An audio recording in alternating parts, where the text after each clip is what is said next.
Bones, soc la Liliana Arroyo, autora de Tu no ets la teva selfie i bé, serà per mi un plaer compartir una de les properes sessions del Club de Lectura amb vosaltres, sobretot perquè quan vaig escriure aquest llibre jo pensava que fos una excusa per obrir converses.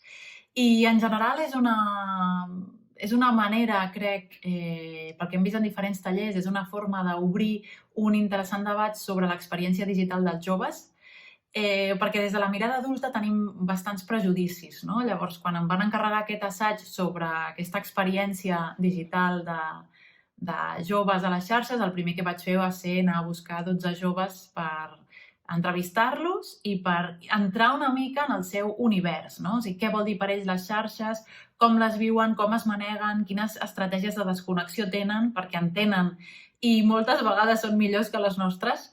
I bé, en definitiva, és això. És un assaig que intenta no ser moralista, no promet cap recepta màgica perquè no hi és.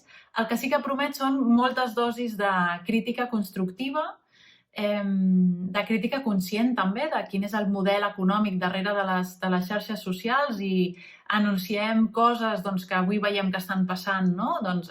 Xarxes socials que decideixen tancar comptes de personatges públics, no? Arrel d'una agenda econòmica i ideològica que hi ha al darrere, etc. Per tant, és un llibre que oscil·la entre l'actualitat i l'experiència quotidiana i no és en va que el subtítol és Nous secrets digitals que tothom viu i ningú explica.